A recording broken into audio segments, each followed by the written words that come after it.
Hello everybody, welcome to the Shiva Education IAS. This is the fourth part of the Ocean Current series video.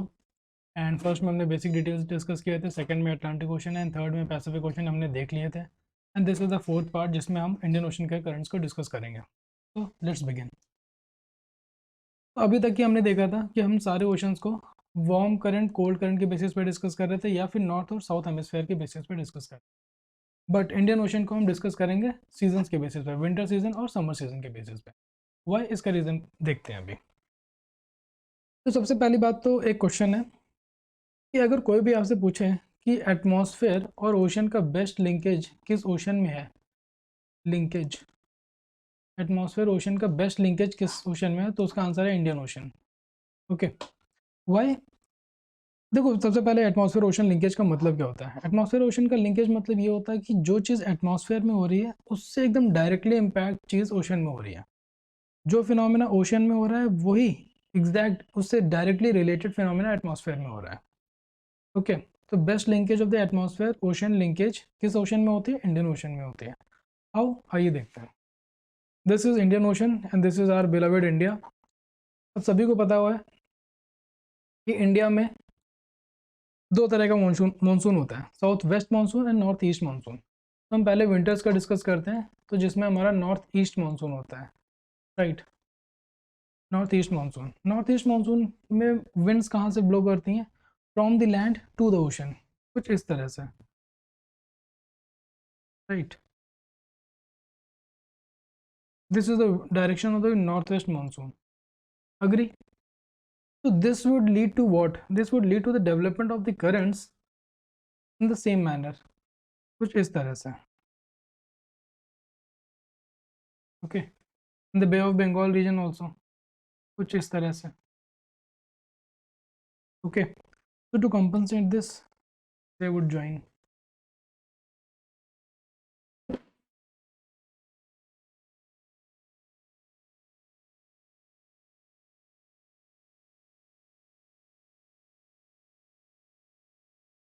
This is the direction of the current in the northern Indian Ocean in winter season.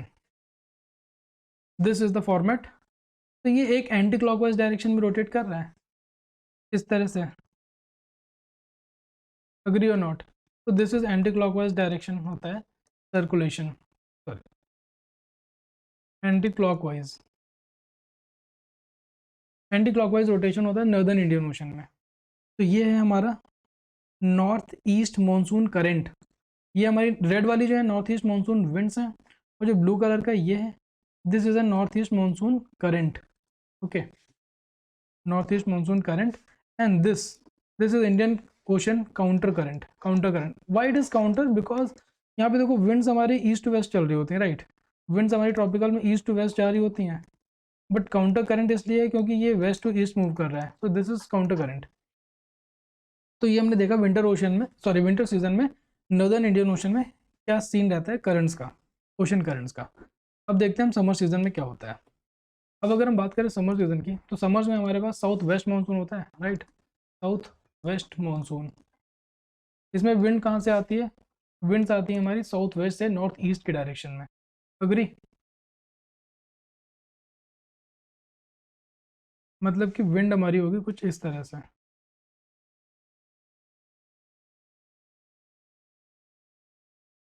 इस तरह से winds आती हैं, इसीलिए इनसे एक current generate जो होगा ओशन में वो भी हमारा इसी डायरेक्शन में होगा. ये बे ऑफ बंगाल में भी सेम सा सीन होगा इस टाइप से. इसको कंपनसेट करने के लिए ये इधर, ये इधर, ये इधर ऐसे ज्वाइन हो जाए. ओके, तो ये क्लॉकवाइज बन गया. क्लॉकवाइज ऐसे गया, ऐसे आया, और ये इक्वेटोरियल करंट ज्वाइन हो गया. तो समर्स में अगर नॉर्दर्न इंडियन ओशन में करंट का डायरेक्शन पूछा था तो इट इज़ क्लॉकवाइज. इतना क्लियर हो गया. साउथ वेस्ट मानसून की वजह से साउथ वेस्ट मानसून करंट्स बन जाते हैं. दिस इज करंट, विंड के नाम पे ही करंट का नाम पड़ गया. South west monsoon winds leading to the development of south west monsoon current. ये हो गया नॉर्थ इंडियन ओशन का. अब साउथ इंडियन ओशन की अगर बात करें तो वहाँ पे रेयरली ही कोई फ़र्क पड़ता है. ओके देखते हैं। तो यहाँ पे नॉर्थ और समर सीजन का कोई विंटर और समर सीजन को कोई इम्पैक्ट नहीं पड़ेगा, ये सेम सा रहता है। अगर हम इंडियन इक्वेटोरियल करंट देखें तो ये थोड़ा सा साउथ में होता है इक्वेटर के, it is not just near the equator. तो इंडियन इक्वेटोरियल करंट जो है this is almost around 10 to 15 degree south of the equator, 15 degree south of the equator. तो ये मेडागास्कर का लगभग 15 डिग्री होता है। तो समवेयर हियर इस तरह से करंट आएगा। ये क्लियर हुआ? ये हो गया current number 1, Indian equatorial current. फिर ये इक्वेटोरियल करंट मेडागास्कर के पीक से पार्ट्स में डिवाइड हो जाता है 2। एक करंट ये बन जाता है, दूसरा करंट ये बन जाता है। This is Agulhas current, Agulhas, and this is Mozambique current. Mozambique ये देश दिख रहा है आपको, ये मोजाम्बिक देश है, ये मोजाम्बिक चैनल है, और ये मोजाम्बिक करंट हो जाता है, उसी के नाम पे ये मोजाम्बिक करंट हो गया। तो हमने देखा Indian equatorial current east to west flow कर रहा है ट्रॉपिकल ईस्टर्लीज में, साउथ ईस्ट ट्रेड विंड्स के इन्फ्लुएंस के अंदर। मेडागास्कर पे आके ये ब्रेक हो गया because of the ocean bottom relief feature, दूसरा पार्ट यहाँ पे आ गया। इसके बाद ये 2 पार्ट्स में डिवाइड हो जाता है, एक अगुला और दूसरा मोजाम्बिक करंट। ये मोजाम्बिक और अगुला करंट दोनों बाद में मिल जाते हैं इधर आके, और ये फाइनली मर्ज कर जाते हैं वेस्ट विंड ड्रिफ्ट में। This is the waste wind drift, this is the waste wind drift, 4th number waste wind drift. Numbering Mozambique current, this is 2 Mozambique current, and this is, let me erase,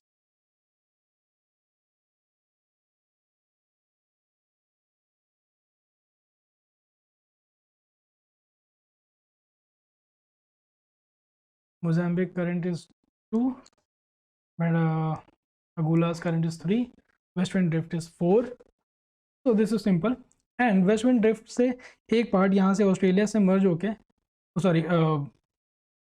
टकरा के ये इधर एक current बनता है जिसको बोलते हैं waste Australian current. Waste Australian current is obviously a cold current क्योंकि ये साउथ से नॉर्थ की तरफ जा रहा है, राइट। तो this is a waste Australian current, इसका नंबर हो जाएगा 5। तो सॉरी हमने लिखा नहीं है इसमें, 5th is west Australian current.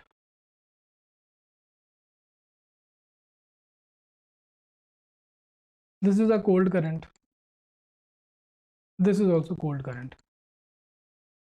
उसके अलावा सारे के सारे वार्म करंट्स हैं, बस only these 2, west wind drift and the west Australian current are the cold currents, and rest all the currents are the warm currents. अब आपको याद होगा हमने पैसिफिक ओशन में एक करंट डिस्कस किया था, उसका नाम था ल्यूविन करंट, जो ऑस्ट्रेलिया के, ये ऑस्ट्रेलिया है, इस तरह से यहाँ से आके इधर आ रहा था, agree? This was a Leeuwin current, Leeuwin current. अभी Leeuwin current is a warm current. Let me change the colour of this ink.